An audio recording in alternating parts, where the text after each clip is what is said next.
Crystal Pagatsing. Good morning! Oh, may libreng chicha ngayon. At sa ating mga sponsor, thank you very much. Sa ating mga kapwa-kawani, sa ating Vice Mayor, mga konsehal, at mga department head, sa inyong lahat, magandang umaga. Isang linggong nakalipas sa atin, noong nakaraang linggo. A very challenging week for the city of Manila, but we recovered. Salamat sa mga kawani ng DPS, sa mga kawani ng engineering, at kay Boysen. Palakpakan natin si Boysen para maawa si Davis. We try to recover as much as we can, as fast as we can, while the people of Manila is asleep after that incident.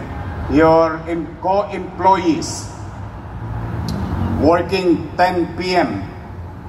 and after a certain group at 10 p.m. by 2 a.m.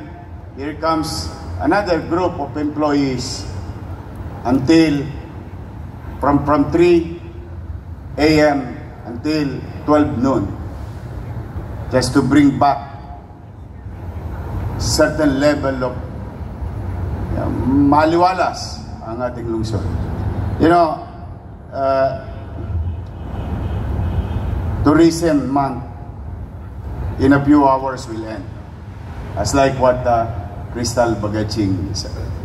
But you know why we Manilans, we as Manilans, should continue to invite others, to welcome them to Manila, because there is a lot of story to tell among Filipinos, not Manileños. One way or another, they have experience in the city of Manila. They have a story to tell, and their experiences and relationship to the capital of the country. At ito'y pwedeng maging puhunan lagi ng Maynila. Yes, Manila is old, but it has a lot of history and story. While it is old, but we can make it pleasant. Maliwalas ang ating lungsod at panatag ang pamumuhay. So kaya ako'y hindi magsasawang manawagan sa mga dumadako sa Maynila. Sana naman pag sila'y pupunta rito, huwag naman nilang sisirain yung mga munti nating pinupundar na para maging maliwalas at maayos sa paningin at pakiramdam ang ating minamahal na lungsod. At kayo, welcome sa Maynila. In fact, to add to the long list of what we have done together through the leadership of DTCAM. By October 10, the people of Mindanao again will visit the city of Manila to sell their goods here. As you have heard about the Liliw incident, can you imagine 1,000 pairs of shoes? They were given opportunity here in Manila, and the same feelings that most of Filipinos. They go to Manila because Manila is the land of opportunity. Nagpunta yan mga dito.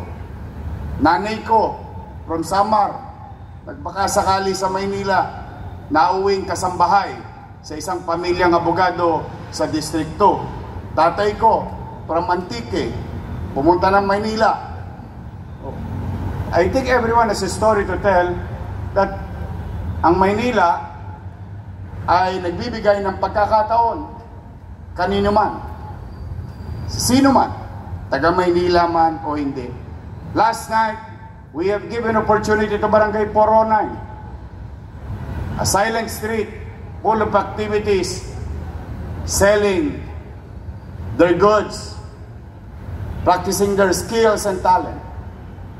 2 weeks ago, in Campa de los Reyes, like now, katulad ng Tondo sa Ugbo, everyone has a story to tell, sort of saying.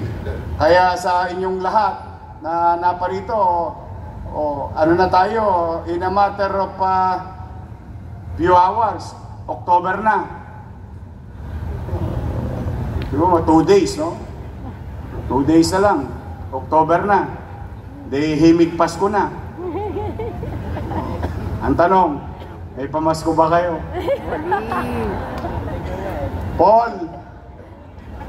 Paul, baka naman. But steady muna kayo sa Gedli. Kayo mag-alala. I'll do my best with the City Treasurer's Office and the City Assessor's Office, the Business Permit Office. Anyway, we will report to you in a matter of few days with regard to what transpired, what we have achieved, and our failure within 100 days period of our administration. But for now, I'm happy and proud to each and every one of you. At the rate we're going, mukhang makakaalpas tayo.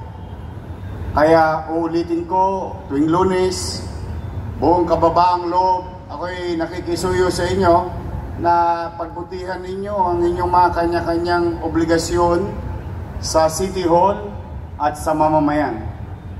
Galingan ninyo. Kailangan ko kayo. Sapagkat hindi ko naman ito magagawang mag-isa lamang. Everyone has its purpose and function. Nakita ninyo ang sigla ng paghahanap buhay sa Maynila.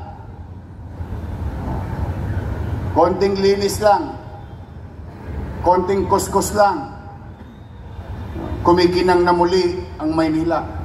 Kaya sana magtuloy-tuloy na mag-alab ang bawat damdamin, puso't isipan ninyo. Nanggigigil sa nangyayari sa ating bansa. Ako na may masasabi ko sa inyo, hayaan nyo sila. Habang sila'y naghahabulan, tayo hinahabol natin ang pagkakataon para itaguyod ang lungsod ng Maynila. But fair warning to them, you will never be allowed to do such thing in Manila. And to share it to you from zero, from nothing. There's so many talks, maraming mga chuchuwariwap, maraming idea, maraming komento, but your city government created an effort, legally went after them, and it produces good result. As we speak, from zero, we have received 135 million pesos from contractor's tax ng mga project ng DPWH na yan at national government. Results matter. I always believe in that. There is point A, there is point B. I will never ask what will transpire between point A to point B. What matters most is point B. Results matter.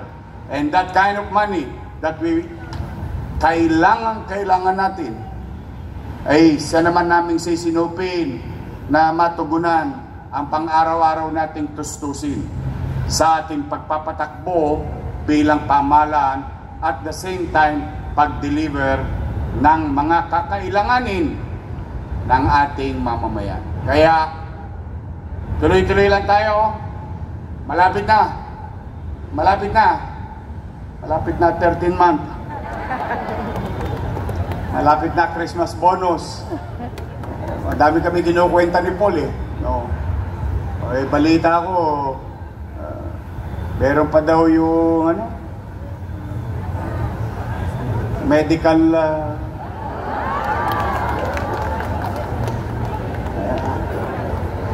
two joints.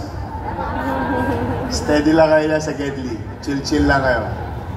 I'll do my best with the help of our Vice Mayor, our councilors, and the department head. Pipilitin kong maging masinop mainam. Wala tayong gagastusin ng walang kapararakan. Lahat ng gagastusin natin, although hand to mouth tayo, pero lahat ng gagastusin natin ay kapakinabangan ng taong bayan at kapakinabangan ng empleyado ng siyudad ng Maynila. Again, to our guests, thank you very much for coming to Manila. Welcome kayo lagi sa Maynila. Sana lahat katulad ng DTCAM employees, magaling ang boses. Para kayong lahat mga awit. Boses commentator sa radyo. I'm really proud and happy. Congratulations sa inyong lahat. Again, palakpakan natin ang DTCAM. So muli, mga kapwa ko lingkod bayan, tulungan ninyo ako. Kailangan ko ng tulong nyo. Maglingkod tayo ng tapat, mainam, at epesyente sa ating mga mamamayan. Mag-iingat kayo ngayong linggo. Mukhang na-delay ang bagyo. Mukhang ngayon palang paparating. But be that as it may. I ask God to keep you, to keep everyone safe and healthy and productive for this week. Good luck. Niawa ang Diyos. Niawa ang Diyos. Makakaraos tayo. Maraming salamat sa inyo. Pagpalain nawa kayo ng buong may kapal. Manila! God first. Thank you.